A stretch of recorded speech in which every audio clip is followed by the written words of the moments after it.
What's up, everybody? Anthony Cosenza here with the Orange and Black Insider Bengals podcast and CincyJungle.com. Hope you are all doing well. It's been a little while since I've taken the air, since this program has taken the air. It's been about a week and a half or so. So hopefully the rust will not be too present on the broadcast here. But good to be back talking some Bengals football with you all. We've got a number of headlines and stories to get to as training camp is oh so near. So we're going to get to a lot of different things pertaining to the Bengals, their division, and the rest of the NFL on this water cooler chat for July 13th. If we haven't talked to you since then, hopefully everybody had a good Independence Day holiday. Hopefully you have been doing well in the interim between our last couple of shows. We did have on our YouTube channel, as well as on the podcast channel, we did have a couple of different episodes courtesy of Coach Matt Minnick. He was joined by Malik Wright. So hopefully you got to be able to check that one out. And then he also had a Joe Burrow video breakdown in Joe Burrow's rematch against the Browns in 2020. So you hopefully have caught that. But we're back giving you all the podcast stuff as well that we normally do. You can get this show on your favorite audio streamer, iTunes, Stitcher, Spotify, Google Play, Megaphone, iHeartRadio, any of the big ones. Go ahead and subscribe so you get notified when new content is available. And then, of course, if you can, leave us a review as well. We appreciate the feedback. And as always, you can subscribe to our YouTube channel. I believe it's somewhere, maybe here. There's a little logo where my finger is. Click that, subscribe to the channel, and make sure you get notified as to when you turn those notifications on so you know when we're going live on YouTube as well. So going to go through a lot. I'm going to try and not tap the keyboard too loud as I share some items here. I'm going to be real gentle, so hopefully there's not a lot of tapping. But with that, there are a lot of clicks and whatnot that I have to do on my computer to make sure that those who enjoy the video portion of this type of episode, they get to see the visuals that I am presenting here, because that's kind of a big portion of the water cooler chat. But regardless, happy to have all of you with us. Let's get to it. I'm debating where to start here. The first one is probably going to be, let's just kind of make let's go with a little announcement by the team that came out on the 13th. This is from their Twitter account. You're invited to Paul Brown Stadium for Back Together Saturday, presented by Fifth and Third Bank on July 31st. So you'll be able to watch practice while enjoying a variety of family-friendly activities. You can go to Bengals.com/camp. There are free tickets. So here's the graphic there of folks waiting in front of the stadium and getting ready for training camp. So things are gearing up. Go to Bengals.com/camp for the Back Together Saturday event. It should be pretty cool. And, it kind of seems like we're slowly getting back to normal in a lot of different respects in the world, and this is just one example of that. This was not an available activity last year. I think they do like a mock scrimmage and all that kind of stuff where folks can come and participate. And then obviously there were some practices that folks can generally come to, but not the case last year. Looks like they're doing a bit more of that. Still probably in a very safe type of atmosphere, but Bengals are doing it Back Together Saturday. And again, here's that link, Bengals.com/camp. I encourage all of you to check that out. Free tickets. Can't go wrong with free tickets, right? Free is the magic word. That is a good 4-letter word, I guess, if there is such a thing. But let's get back to, this is just some more stuff about the Bengals in the community. This is from Bengal Jim. He was at, I think it's the Northern Kentucky Chamber of Commerce. In case you did not see that, that is Bengal Jim with Who Dey mascot and Bengals great Max Montoya. There's the Bengals and some of their representatives spoke to the chamber. That's Duke Tobin, Elizabeth Blackburn, and Max Montoya there. Packed house at a breakfast that was with the Northern Kentucky Chamber of Commerce. In my day job stuff, I've done a lot of Chamber of Commerce stuff, so those are usually really good events that are put on. And obviously, I have not, because I don't live in the area, I have not been to a Northern Kentucky Chamber of Commerce event, but I understand that this event was high quality. And of course, they did talk about the Bengals, what's ahead. And this is just another example of, and this is more from Bengal Jim. I thought this was a really cool thing to share as well. Joe is full steam ahead so far, so good. Obviously talking about Joe Burrow. That was a quote by Duke Tobin. The kid was beyond his years as a rookie. Obviously still talking about Joe Burrow. That was Max Montoya relaying that quote. And then we are beyond thrilled to have Joe and a great core of young players, Elizabeth Blackburn, who continues to assert herself as one of the faces of the organization, a new face of the organization as a member of the family. And we have seen the Bengals social media presence grow. We've seen their presence in the community grow quite a bit. So really cool stuff. I found those a little bit earlier today and wanted to share those. I thought that those were good tidbits of information by Jim that he was sharing. And also he had a great show. I believe it was last night that he had Shane Graham on the program, and Shane Graham had a really, really profound kind of statement to end the interview. So I recommend if you have not checked out Bengal Jim and Friends, the great work that group does. If you have not checked out that podcast, that live show, go check that out. The interview with Shane Graham was very entertaining, particularly his last comment of the show, talking about the city, the town, and the fans. I thought that was a really cool thing. So go check that out. Of course, after you're done checking out all of our material, right? Let's keep cruising here. This is from the Bengals Hall of Fame Twitter account. I just thought these were also unique. I'm not quite sure.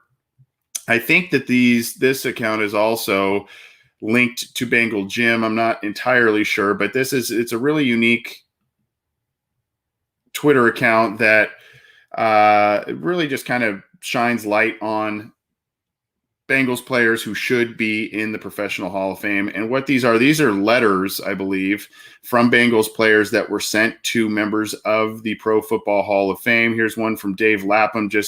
I'll zoom in on that a little bit here for you folks here, talking about the great Ken Anderson, his resume, why he deserves to be in the Hall of Fame, and just talking about it now, saying he needs to be in now. Ken Anderson's career is a Hall of Fame caliber. His bust deserves to be in Canton. The Hall of Fame will be a better place with Ken Anderson as a member. So that was one from Dave Lapham. This is another one. I think this one's from Chris Collinsworth, which I thought was also pretty cool. You can find these on Bengals Hall of Fame's Twitter account here.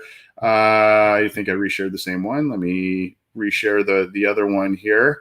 Again, Chris Collinsworth. And the one thing I found, I love Chris Collinsworth. I know he gets dogged a little bit from some Bengals fans because he's not always the kindest to the Bengals, particularly during a telecast on NBC. But he does here, make a very cool, calm, collected, as is Chris Collinsworth's personality.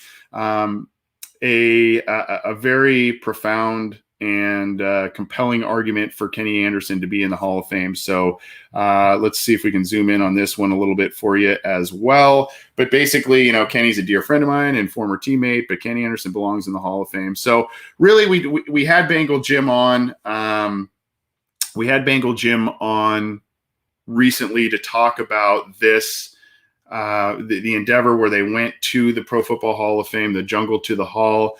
And these are some of the letters that were collected and I guess submitted to the Pro Football Hall of Fame in terms of getting Ken Anderson notoriety and recognition into the Hall of Fame. So I thought those were all kind of interesting little things that came across the wire over the past couple of days, some images, some messages, not only from the team, but former players and all of that. So wanted to share all of those with you in case you had not seen those. And I think it's definitely something that hopefully that jungle to the hall and all of that gets the necessary notoriety to the Bengals players that are really deserving of getting that notoriety. So we're going to keep rolling here. This is an interesting one from Bengals Wire, our friend Chris Rolling over there. The Bengals get an offensive lineman through rare advanced stats in a 2022 mock draft. Don't know if you've seen this one, and I'll share the link with all of you. But essentially, this is from Brent Sobleski of Bleacher Report. And they have Alabama's Evan Neal. Get that video out of the way there. Alabama's Evan Neal at 4th overall. So not only do the Bengals appear to still need offensive line help by the masses of media members, they are predicting that the Bengals do not have a very good season at 4th overall, it appears. And the quote from Brent Sobleski is, quote, his actual level of performance shouldn't be overlooked. Neal's 12 big-time blocks are the second most in a season by a right tackle since Pro Football Focus started tracking the data. He is also graded 4th among Power 5 offensive tackles from a year ago. So the as rolling notes here, he checks in at 6'7", 360 pounds, does Neal. So and the Bengals like those Alabama offensive linemen. They like the big guys that play well in the biggest conferences, the biggest games. That is a fact. Jonah Williams was a draft pick a little while ago, and a couple of years ago they drafted Andre Smith out of there. And so, they don't shy away from these guys from the SEC. The eye-opening thing there for me, I guess, was the fact that the Bengals were picking 4th overall in that. But that's what it is. I did put the link there for folks. I know as we've done in the live chats here, as we've done these water cooler chats, some folks have said, hey, can you post the links and whatnot? I've tried to do that while I'm doing some other things. So I'm going to try and post as many of these links as possible so you can read along and read the entire article for some of these things that we are referencing. I think we're going to move on here to our friends over at All Bengals. And this one is courtesy of James Rapine, who spearheads that site along with the great Locked On Bengals podcast. And he references a couple of different things here.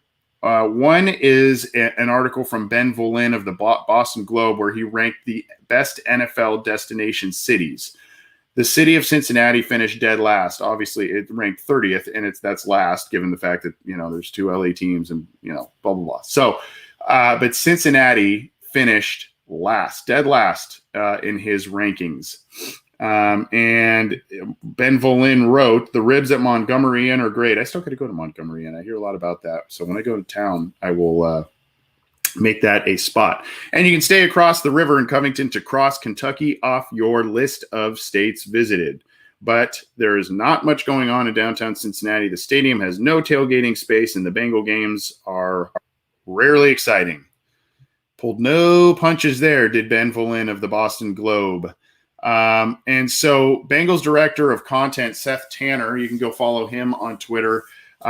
He basically wrote, this article is not going to age well come September.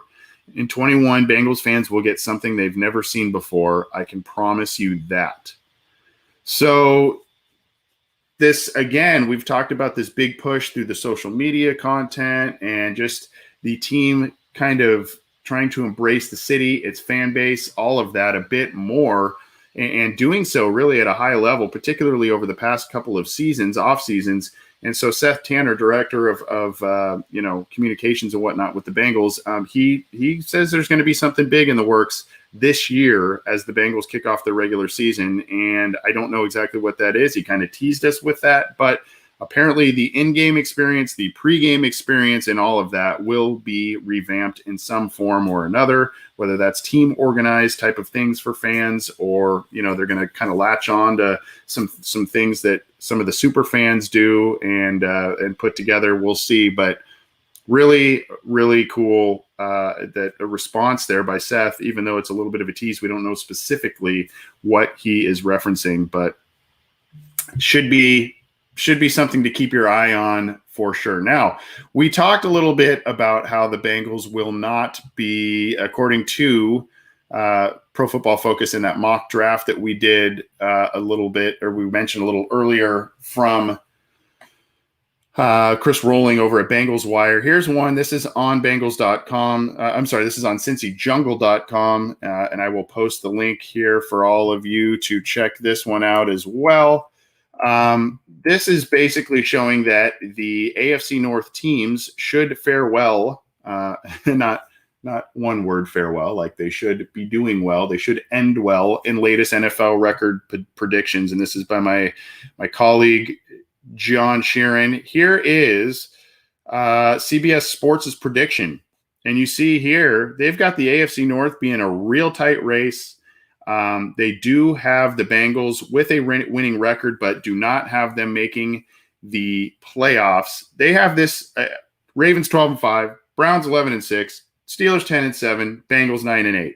And they've got the playoffs as the Chiefs, the Bills, the AFC playoffs rather, the Chiefs, the Bills, the Ravens, the Titans, the Browns, the Colts, the Steelers. So basically all three of the teams right above the Bengals in this prediction. Ravens at 12-5, Browns at 11-6, Steelers at 10-7, Bengals at 9-8. They have them just on the outside looking in, but keeping things very, very interesting, not only in the division, but in the AFC playoff picture. So, and this is something, if you go back to when we went through the schedule, that 9-8 is kind of about where I had the Bengals. I had them about 7 wins, 9 wins. I kind of have them right about in that window. So this could play out this way. It would be a crazy sequence of events that they would finish this way, given that all these teams play each other more than once, and somehow finishing just one win away from each other here. I didn't look at exactly how they went through the schedule and calculated this, but that's what they have. They have the Bengals going 9-8, a winning record, not making the postseason, but have the rest of the AFC North making it. I know that would be disappointing to a lot of folks, but I think 9-8 in the playoff chase at the end of the season, right, basically within a 3 wins from the top of the division, and right, even though you're finished last in the division, I think 9-8, that would point to quite a significant jump in improvement and everything for the Bengals and for Zach Taylor. So I think at that point, if that's where it would be disappointing in some senses, but it would also be pretty promising if the Bengals got a winning record and were in that playoff conversation come late in the season. Let's keep rolling here. Do we want to talk more Jesse Bates? My gosh, this guy has just been the talk of the offseason for the Bengals, where he's ranked, where he's not ranked, where all of that. And here is Jesse Bates. Again, there is a 50 executive poll, I suppose, something like that. They have Jesse Bates collectively ranked as the 10th best safety by executives, coaches, and players. That's who was polled in this here. I don't know, you make of this what you will, but here's the other thing. I put out a tweet too that they had another top 5 list somewhere out there.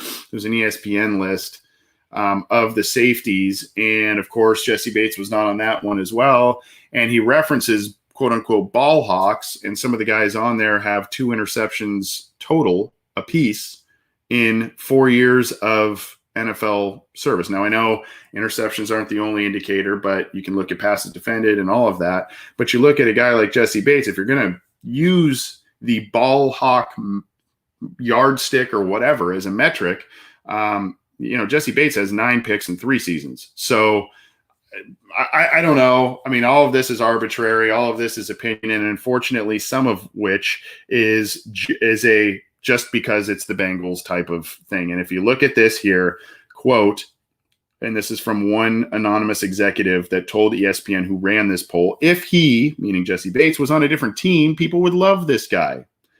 There was the continuing of the quote is something to the effect of, but he plays in Cincinnati, so he doesn't get much recognition, something to that effect. You see a quote here by Jeremy Fowler, ESPN.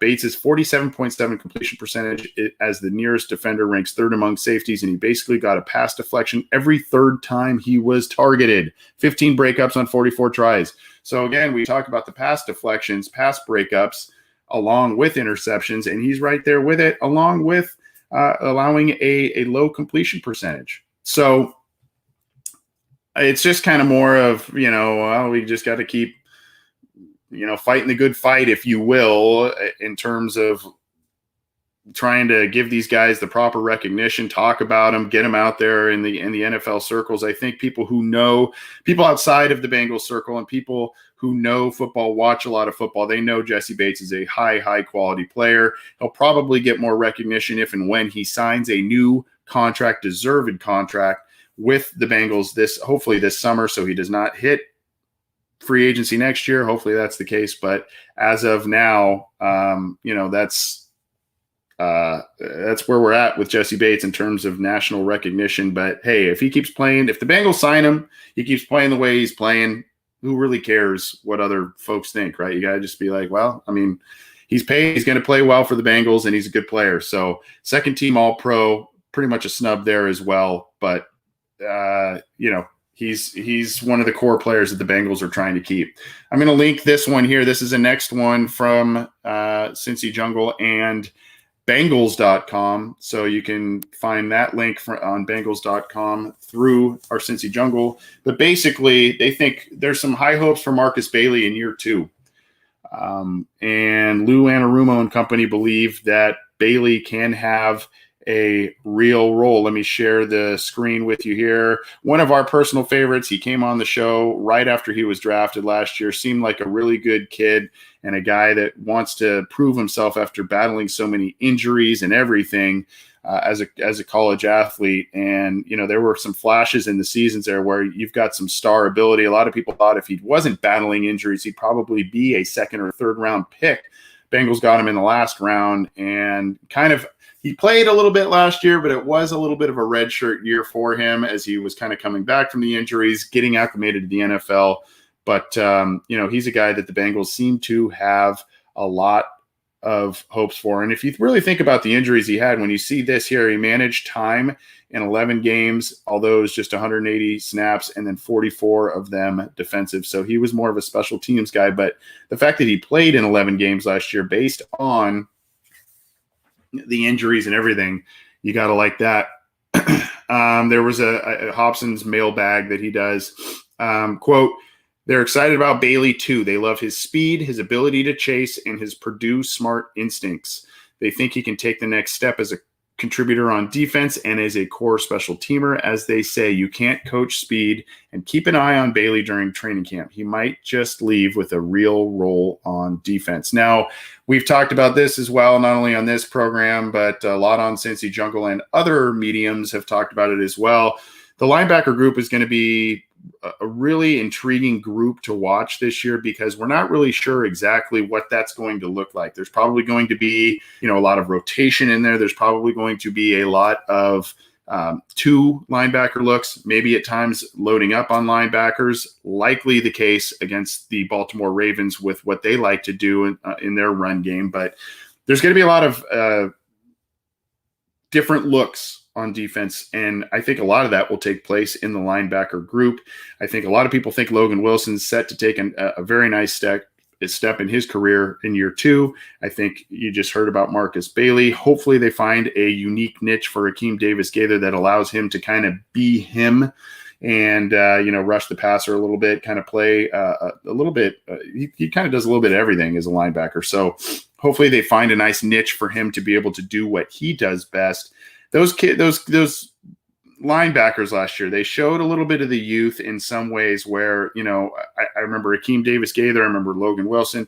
They had interceptions right in their bread baskets, and they let them drop. And they were in good positions a good amount of time, particularly Logan Wilson. But I think, those are the things that year 2, more experience, maybe the jitters get out of you a little bit as you get more experienced in the league. And so then those are the plays that end up being made a little bit more frequently by some of these guys. And that's the hope. But Marcus Bailey is a guy that is trying to turn heads at training camp. And I think that I think we're going to see some good things from him going forward. A few more Bengals things before we get to the rest of the division, then the NFL, then we're going to bounce out of here. So I want to get to this. This is interesting from important from a historical perspective with the Cincinnati Bengals. Now, this is from ProFootballTalk.com. and I think you've seen a lot of Bengals Twitter talking about this, but basically the pre-1982 sack stats are unofficial, but still now they are widely available. So now you've got guys like Coy Bacon and Eddie Edwards, guys who made impacts before 1982 in terms of their career stat numbers and whatnot. Those now are available, and you can see what we mean by this. I'll just pull this up real quick. This is Coy Bacon's Pro Football Reference page, and you can see that all of his stats are now compiled. Here he is, Pro Football Reference, and I'll copy and paste this so you guys can see what this is what's going on here as well. But if you look here, here's that magical season of 21.5 sacks where he by far led the league. And then, he had some others with Washington here with 11, 13.5, 11. So, a lot of sacks by this guy, and a guy that really went underappreciated for his long and productive NFL career. Played with the Rams, then San Diego, and then, of course, Cincinnati for a couple of years, then bounced on over to Washington. He had that incredible season with the Bengals with 21.5 sacks. So that is now on. They have counted that. If you had gone to Pro Football Reference prior to this announcement being made this week, those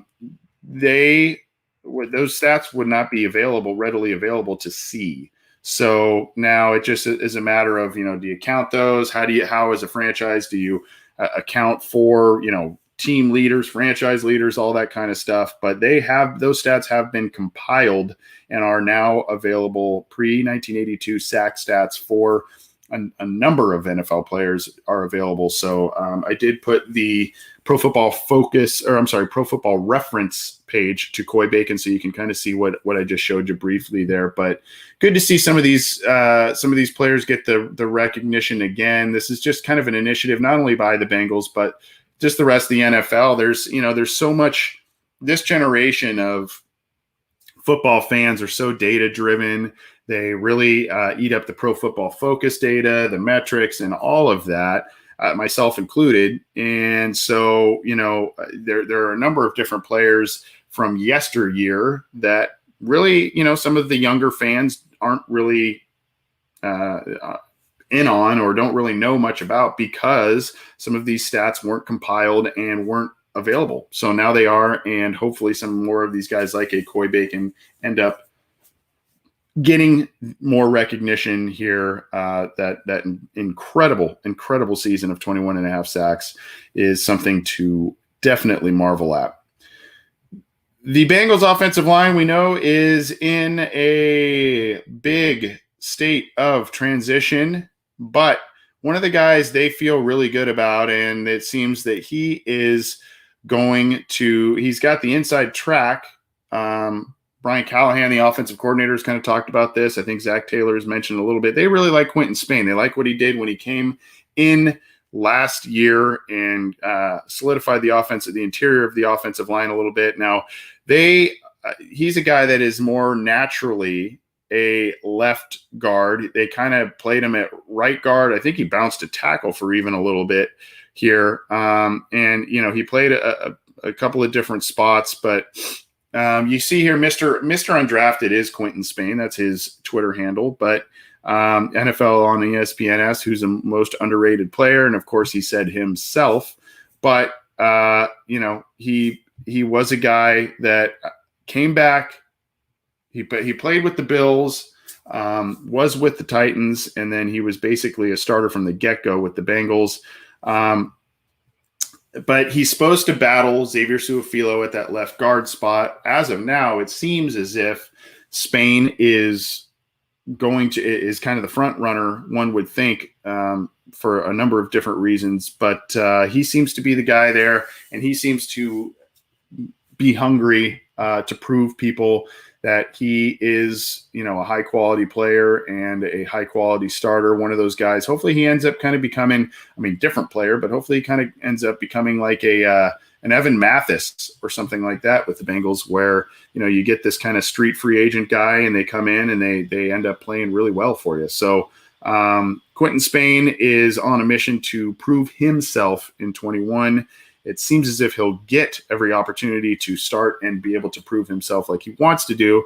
It's just a matter of, hey, let's get it going. And hopefully Frank Pollock has his magic touch on Spain and the rest of that offensive line, as we all hope. There are a couple of we've talked about a couple of defensive players on the Bengals, namely Marcus Bailey. There are a couple of X factors, according to an ESPN analyst, and this is from Cincy Jungle. He picked 2 Bengals defenders as X factors in 2021. Not 2 guys you may have thought, or maybe you did think of maybe one of them. So we'll see here. Trey Waynes, veteran of this show as well. We had him on shortly after he signed with the Bengals last year. And DJ Reader. Those are the guys that are the X factors per ESPN. And it's from Ben Lindsay of ESPN. I'll share that link with you as well to check out. But he says Cincinnati handed out sizable offseason contracts to both DJ Reader and Trey Waynes last season. The 2 combined for 259 defensive snaps, which were all by Reader because Waynes was out for the year. Reader took a clear step forward in his career with Houston. He had an 85.4 PFF grade.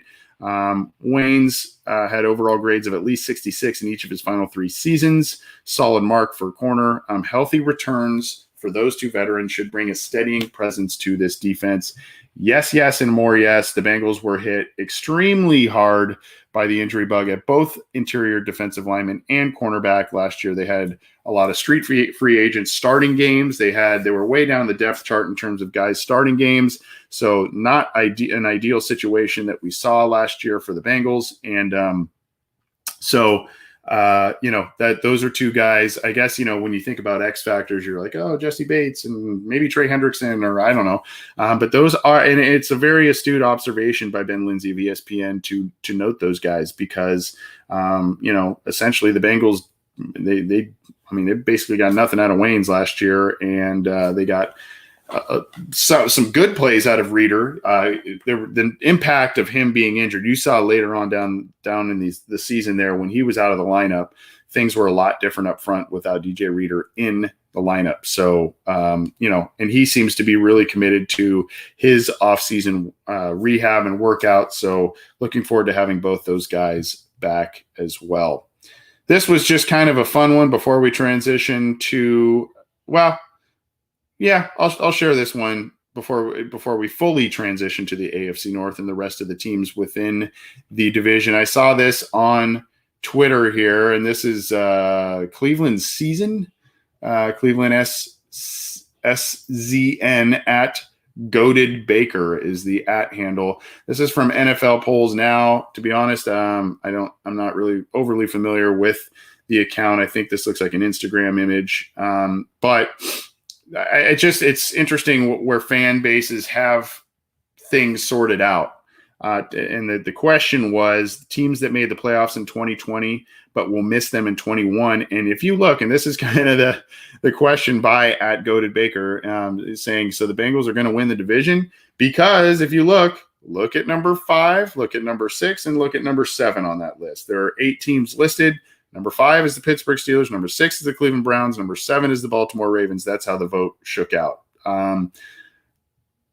Not an exact science here. You're asking fans their opinion on a poll here, but it's just a lot of people don't have a lot of faith. Either it's just a lot of haters out there, but not a lot of people have a lot of faith, particularly in teams 5 and 6, Pittsburgh Steelers and Cleveland Browns, to have sustained success this year.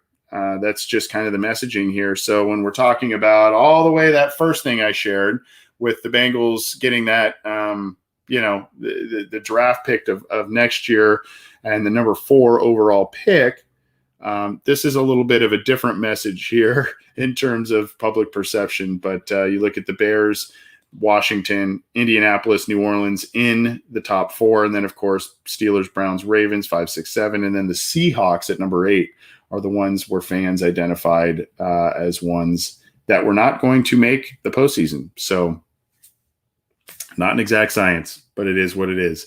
I'm Anthony Cosenza with CincyJungle.com and the Orange and Black Insider. Happy to be back with you talking some Bengals on the water cooler chat for July 13th. Again, just want to remind you that you can get this show on Stitcher, iTunes, Megaphone, iHeartRadio, Google Podcasts. All of those are available for you to download. And we would really, really appreciate you leaving, not only subscribing to the channel, but also leaving a review, subscribe to the YouTube channel, check out all the stuff, not only that our show puts on, but the great stuff from Ace and Zim on Orange is the New Black, as well as the great Chalk Talk material from Coach Matt Minnick. And I would also be remiss if I did not mention our partner, Simbull, Simbull. You can see here, I'm sharing the website. If you go to Simbull, simbull.app/OBI, you can get a $10 credit when you use the OBI promo code. And what is Simbull? Well, it's a stock market for sports. It's where you can go to invest your money in teams that you are passionate about or teams that you have identified as ones that could be sleeper picks over the next couple of years, ones that you feel you can make long-term gains upon with your money.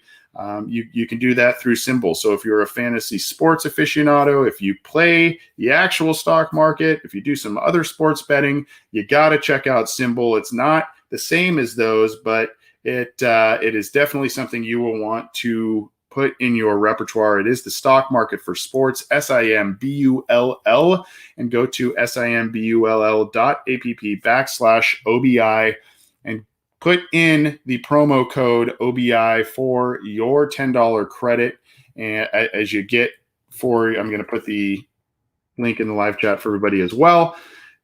Go to that website to take advantage of your $10 deposit bonus and get started in investing. If you want to invest in the Cincinnati Bengals, awesome. If you want to invest in the Cincinnati Reds, they're playing scrappy baseball right now. You can do baseball. College football will be coming around the bend here as well. So check that out. You can invest in your favorite teams and make some money in doing so. Go check out Simbull, and we appreciate their support of this program. Let's talk a little bit about the rest of the AFC North, shall we? The Cleveland Browns are – this is just an interesting one from our counterparts in the SB Nation realm. This is Dogs by Nature. So if you go to dogsbynature.com, there are training camp storylines to watch. And they talk about wide receiver 3. And you go, well, big whoop. Wide receiver 3, I mean, is that really a big thing? Well, the Browns are pretty loaded at wide receiver. Of course, they've got Jarvis Landry and OBJ. So those guys are there. Those are your top two guys there. But then you've got Rashard Higgins. You've got Donovan Peoples-Jones. They just drafted Schwartz. So they've got a lot of different guys here that are pretty talented that could fill the wide receiver 3 role. And they go through it. This is from contributors Barry Shuck and Thomas Moore, and they give their their take. And Thomas Moore seems to be in on Rashard Higgins as the pick, and there are a number of different contributors on this as well. So go check that out. I think I put the link in the live chat for you. Dogs by Nature, they do a lot of good work, as do the other counterparts within the SB Nation realm of NFL blogs and AFC North. We've had quite a few of them on this show in the past to talk about that. We're going to continue to do that as the season rolls on as well. So check that out. Pretty cool article there. Now, a little bit continuing on in the SB Nation network here, some, I guess, surprising news in some way. The Steelers had a retirement announcement recently. Actually, as of Tuesday, former Pro Bowl fullback Roosevelt Nix, which is like a top NFL name. That's a cool name, Roosevelt Nix. I like that. He announces his retirement after playing 5 seasons with the Steelers, 2015 through 2019. A guy that was a thorn in the side for the Bengals, he was a special teams captain, a Pro Bowler back in 2017, a guy who paved the way for a lot of good rushing performances in his time. He was an undrafted guy, and he just felt it was time to move on with different things in life. He was a defensive end in college, if you check this out. So, and he was a free agent signed by the Atlanta Falcons, bounced around a little bit, and then made his name with the Steelers. So Roosevelt Nix is going to be calling it quits, and the Steelers are going to need to figure out what they're going to do at the fullback position. In the meantime, put that link up from behind the steel curtain for all of you to check out as well. So go check that out. But Roosevelt Nix, got to respect him. And fullback is a tough position to play in the NFL. And you got to be tough if you're playing fullback for the Pittsburgh Steelers. You got to be a dude to play that position for that team. So kudos to him on a good career, a little bit shorter career than I think a lot of people anticipated based on some of his accolades and performances. But after 5 years with the Steelers, he's done. I like this one from J. Dalton Wilder here. Big Ben at fullback. Yeah, maybe that's where they're going next. Then more Steelers news here, and unfortunately, this is not going to be music to Bengals fans' ears. Because it mentions Trey Turner, and Trey Turner was a guy that a lot of Bengals fans wanted, but this is from Kevin Patra on NFL.com. Quote, Trey Turner says, "I'm feeling like myself." He was dealing with a groin injury last year that caused him to miss 7 games. He never looked right in the games he did play. So he is now in the fold with David DeCastro out of it. And David DeCastro was dealing with an injury. I think he has to have surgery on, if I remember correctly, as well. But Pittsburgh is hoping that turning back the clock a little bit with a guy a little bit younger, not too much younger, but a little bit younger, in Trey Turner is going to pay dividends in the fact that he is going to be hopefully feeling better for them. Quote, "I'm feeling like myself. I'm excited about the season. I'm ecstatic to get to Pittsburgh and just get to work. I just can't wait, man. Last season was tough. It was different. It was one of those things where, it was a lot of things that happened that I couldn't control, but hey, it's a new year, new beginning with a new team, and I'm excited about it." Turner allowed 19 pressures last year, and he PFF gave him a grade of 34.8 overall. And this is a guy who previously had made Pro Bowl after Pro Bowl after Pro Bowl. So when the Chargers got him, they thought they were getting, a stud of a player. Still can be a stud of a player, but last year was a mess for him. Here is the link there in the live chat for all of you. So check that out. Let's cruise on here. Just a little fun one for the Baltimore Ravens. I guess I jumped around a little bit, but here is a little bit of a fun one for the Baltimore Ravens. Just in case you missed this one, there is a little Twitter back and forth a little bit, believe it or not, from Ravens defensive back Marlon Humphrey and Phil Mickelson. And it's really the back and forth was about coffee, believe it or not. So Marlon Humphrey says, "What is coffee going to do for a guy like me?" Phil Mickelson says, this is from earlier today. Phil Mickelson says, "Save you." And there's just a little bit of back and forth. And then, of course, Phil Mickelson talks about a bunch of different things on Scott Van Pelt. I think, am I seeing that he owns a coffee company? Yeah, he started his own coffee company, which is Coffee for Wellness. So that's why partially Phil Mickelson got into the conversation with Marlon Humphrey there on Twitter, but it was just kind of like, wow, that's just a collision of two star athletes from just, I don't know, different planes and different, I don't know, just you wouldn't expect Marlon Humphrey and Phil Mickelson to be chatting on Twitter, I guess, but kind of entertaining. Let's roll on just a little bit more NFL news, and then we will hop on out of here. The LA thing is starting to kind of get a little ugly between the NFL, the Rams, and all of that. So this is on Pro Football Talk. There is obviously a lawsuit filed by St. Louis against the NFL over the relocation of the Rams. And unless there's some sort of settlement, this will be a full-blown trial, reports Mike Florio. And that is going to coincide when the Rams are preparing to host a Super Bowl in the new stadium. So I guess a judge has, this is again from Pro Football Talk here. A judge has ruled that the plaintiffs in the litigation shall have access to information regarding the financial worth of Commissioner Roger Goodell and 5 NFL owners. And that includes Rams owner Stan Kroenke, I don't know if I'm pronouncing that correctly, Cowboys owner Jerry Jones, Patriots owner Robert Kraft, Giants owner John Mara, and former Panthers owner Jerry Richardson. And then really the big thing is that he notes is that he says really rich people never want to be forced to disclose detail about what they have. For a judge to tell the 6 of the wealthiest men in America that they must turn over that information represents the kind of slap in the face that folks holding that kind of power and money rarely, if ever, experience. So anyway, this quietly, the Rams NFL St. Louis thing is getting a bit ugly. You can read more about that and what Mike Florio has to say about that on the link that I put in the live chat there.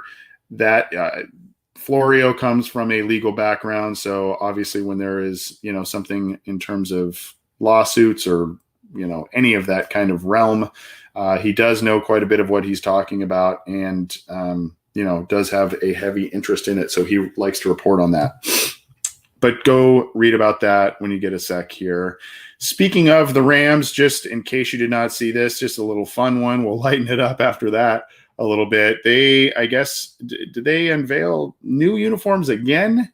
It's kind of like a retro throwback thing. They look pretty similar to what the other ones did. Here's a little Twitter thing here. We'll start this over from the beginning here.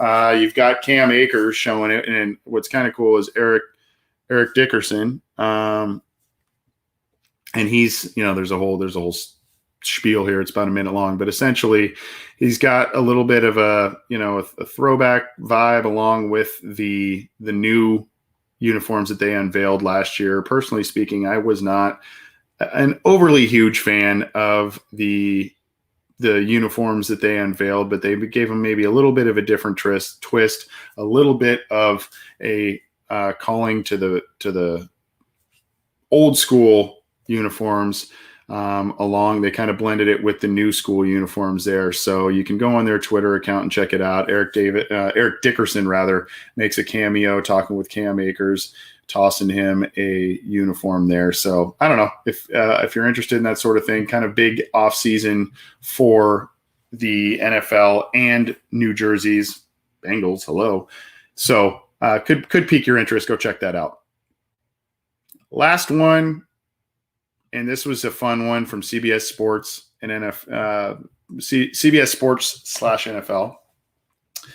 There is an NFL all 30 and over offensive teams. So as expected, the Packers and the Buccaneers have quite a bit of representation here. You've got first team Aaron Rodgers. You've got Adrian Peterson, who is a free agent. So not even there. Julio Jones with the Titans there. Some subpar numbers from him last year: 51 catches, 771 yards, and 3 touchdowns. So you got Adam Thielen, Marvin Jones, old Bengals friend Marvin Jones makes an appearance. Still had a very productive season last year: 76 catches, 978 yards, and 9 touchdowns. He's had a great career, particularly for where he was drafted. Travis Kelce making it. So go check this one out. There's some names on here you may not be overly familiar with. I'll put the link in the live chat here, but it is the all 30 and over team from CBS Sports there. So the old guys are getting a little bit of recognition, at least from CBS Sports, and good stuff there. We went a little long. We're going to bring you some more stuff throughout the week, so keep it to our show.